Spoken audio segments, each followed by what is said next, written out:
What I can say without going too into it is that this year has been full of the highest highs and the lowest lows of my life. And I see so many women around afraid to speak, especially right now, afraid to share their experiences. And fear is by design. It's silent. But I also acknowledge that many people don't have the opportunity to speak. So I do feel fortunate. And it's the women who have had the ability to use their voice that's kept me strong and you know, helped me in my belief and my fight for the world to be safer for women and girls. Blake Lively and Ryan Reynolds are now pivoting.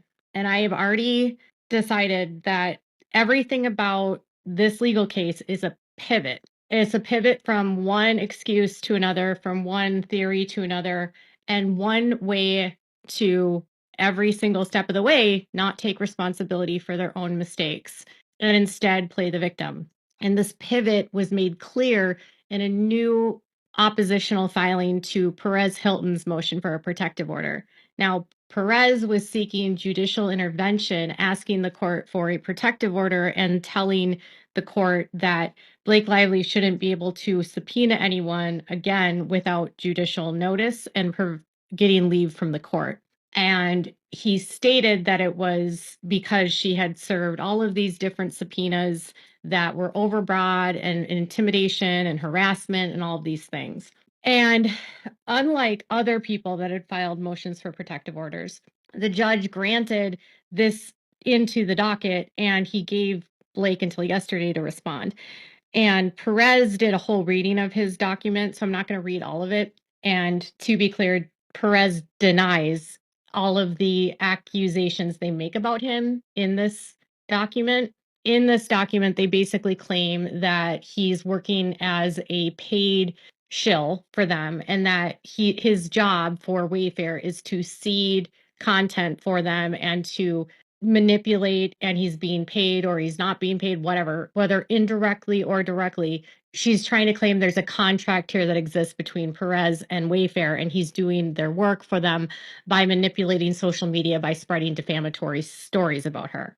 Now, love Perez or hate Perez, I know that he's a polarizing figure. He has always been so nice to me, and he and I have always had a very completely courteous relationship. So he does his own thing, and he makes me laugh. I mean, he's the kind of journalist that is the old school, I would say, where they came up with like catchy names for people when they wrote in the newspaper and like zingers, you know, or like those news anchors that back in the day they'd have these like catchy names for people. He does stuff like that.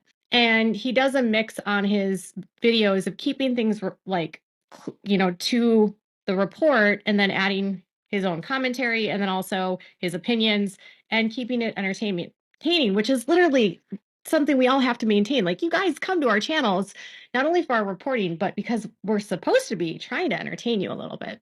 But her new pivot isn't that there wasn't a smear campaign, okay? It's now that she's being deprived of the discovery because everyone is claiming privilege for documents, or people deleted evidence, or people misplaced evidence. There's not an option that the evidence doesn't exist, right? There's no admission that it could possibly not exist. It's an excuse that she's being deprived of evidence to make and prove her claims. And when I saw this, I almost was like shaking my head, but I guess I shouldn't be surprised. And incidentally, because Wayfair is denying them documents, denying Blake documents related to a privilege log, she found one person on a text chain that was part of a conversation on their privilege log. And now she's going to that person, Skyline in Texas, and she's trying to get the privileged documents from her, claiming this person has no privilege and she can't assert privilege. So she's still to this day trying to get privileged records. So she was denied from the records from Liner because they don't have them. She's being denied from Wayfair because these were legal strategies and legal conversations with attorneys. So she found one person in the chain of the emails, and she decided this person wasn't repped by them, and so therefore it's not a privileged conversation. And so she wants the document from them. I mean, talk about trying to go through a needle in the haystack to circumvent privilege. Anyway, that's a whole story for another day. But what I want to talk to you about right now is what she did with this Perez case, because like yesterday, I found a little needle in the haystack that you might be interested in. So she's really triggered by his titles and the names that he uses for her. And some of you guys use these names, and some of you, the content creators, have catchy names. I've never been good at that stuff. But she says that he uses disparaging and insulting names such as Blackface Blake, which she admitted to doing, Lying Lively, which she has also admitted to doing, at Ku Klux Khaleesi. Ooh, I haven't heard him say that. Litigious Lively. Parodies. Those are parody names. It's no different than them doing the nice pool. Can we insert "you can't be sued over hurt feelings"? And then his titles are Blake Lively's non-existent smear campaign falls apart. Blake Lively is so unethical. Blake Lively, the bully. Justin Baldoni exposes new Blake Lively lies. This is savage. Don't believe the Blake Lively lies. Justin Baldoni had nothing to do with Jenny Slate's complaint. Blake Lively lied. Blake Lively is trying to silence Justin Baldoni. He's afraid. Most of those actual lines are coming from, some of them are actually coming from documents that he's talking about in his videos. And he finds ways to make engaging headlines that are actually not too far off the mark of what he talks about if you actually watch his videos. But getting back to the fact that she's extremely triggered by his titles, they turned this motion for a protective order into a cross motion to compel, even though he filed his motion to quash in Nevada. So she's circumventing the courts in Nevada and demanding compliance in New York, even though the subpoena demands compliance in Nevada. So she doesn't really answer the issue, I guess, of the protective order. She doesn't really go there. She spends most of the time talking about the motion to compel. But there's a part on page 15, and it actually references something that he put into his complaint, into his motion for protective order, which was a screenshot of a post that I made on Instagram. Okay. So she claims, it says, Mr. Hilton's argument that the subpoena imposes an undue burden is insufficient to show that it is improper. The only evidence Mr. Hilton identifies an unverified screenshot of another non-party's social media post claiming to have spent more than $5,000 on legal fees is neither competent nor probative evidence of an impropriety by Ms. Lively. The court should not require Ms. Lively to seek approval prior to issuing third-party subpoenas because the record is barren of any evidence that she issued subpoenas improperly. Have we talked about Van Zan Sham? But this is clear. This is why she's doing those moot, right? So the reason why what I was saying last week is agreeing to withdraw the subpoenas, because if she loses, a subpoena is quashed. If it's quashed, that looks like she's issuing subpoenas improperly. Okay, she's had several subpoenas quashed here. She had the subpoenas to the phone companies, which he said were overbroad and invaded people's privacy. She had the subpoena quashed for Liner. He did that last week, or just this week. He quashed the subpoena for Blake's subpoena to Brian Friedman's office, most of it. She's would have had these subpoenas quashed by us had she not withdrawn them. So it's not exactly true that it's barren of evidence that she's issued subpoenas improperly. But that point there is that an unverified screenshot of another non-party social media post claiming to have spent more than $5,000 on legal fees. There's a footnote there that says, as the court is aware, Ms. Lively issued third-party subpoenas to discover connections between the Wayfair defendants and specific content disseminated through platforms such as YouTube and X, and has withdrawn certain of the requests after conferrals, reviewing motions to quash, and other public information. There is nothing harassing or improper of such a process. Okay, I did get a bill today. I can't show you all of it because it would be attorney-client privilege, but I can tell you that I received a bill today for a total of $55.80. And the title of the bill is for the Blake Lively subpoena. So in a matter of 2 weeks, I racked up $5,500, almost $5,600 dealing with Miss Lively. And some of those were dealing directly with her attorneys, and her attorneys telling us that I was part of the smear campaign. They knew I was being paid by Mr. Baldoni and they weren't going to withdraw.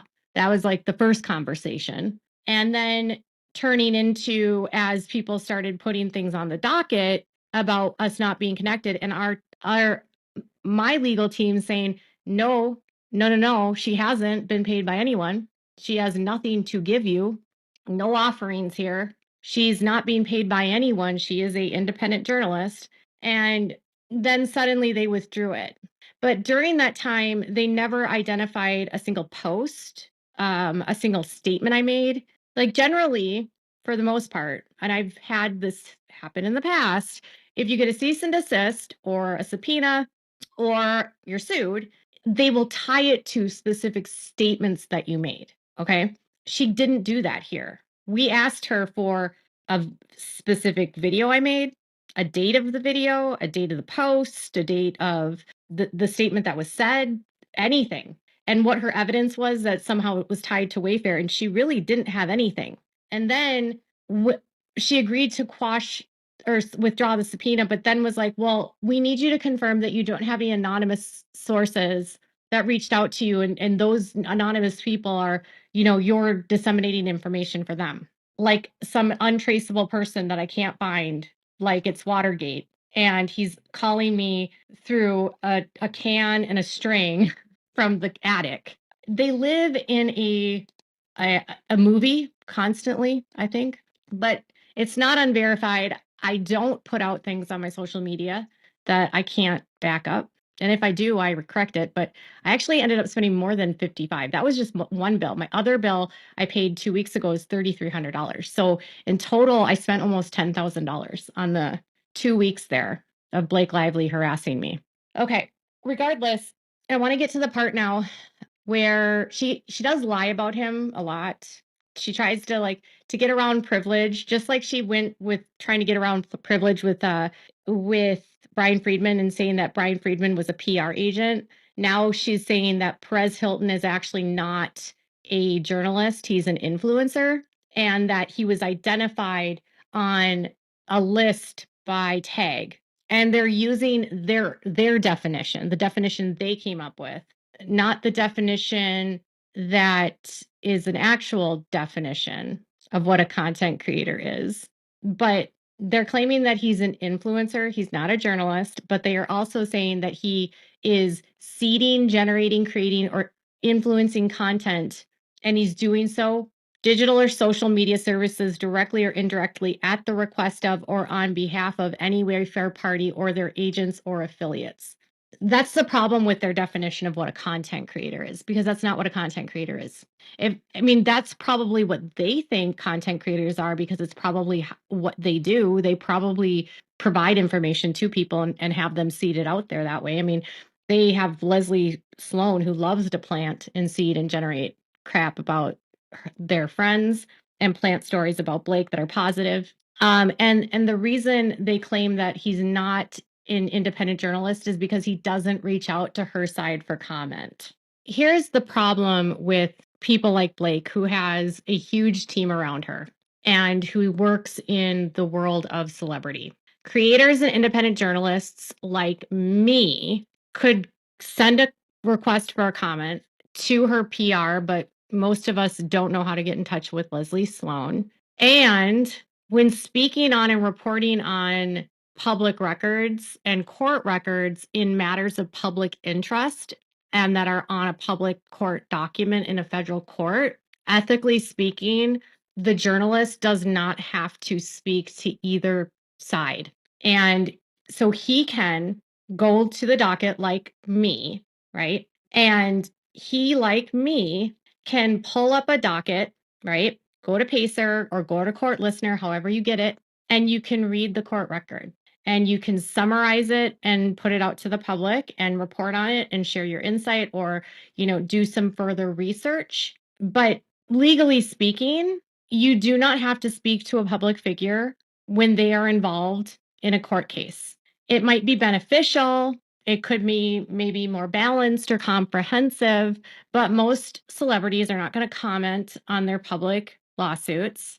And you don't have to have consent from that person to speak about or report on the public document because the court record is public, the case file is public. They're open to the public, including you, not just journalists, but you. And reporting on outcomes in court is actually considered a matter of public interest because it allows you, the public, to better understand the legal process, and it allows the public to hold public figures accountable. The only time we are not supposed to speak on things if things are sealed. So we don't get access to information that's sealed. And we certainly could try to reach out for comment, but a lot of what most of us are doing is pulling the record, giving you your daily update that you come here for, and then we share the history of the case, and then we move on to the next video. So their argument from a legal perspective doesn't match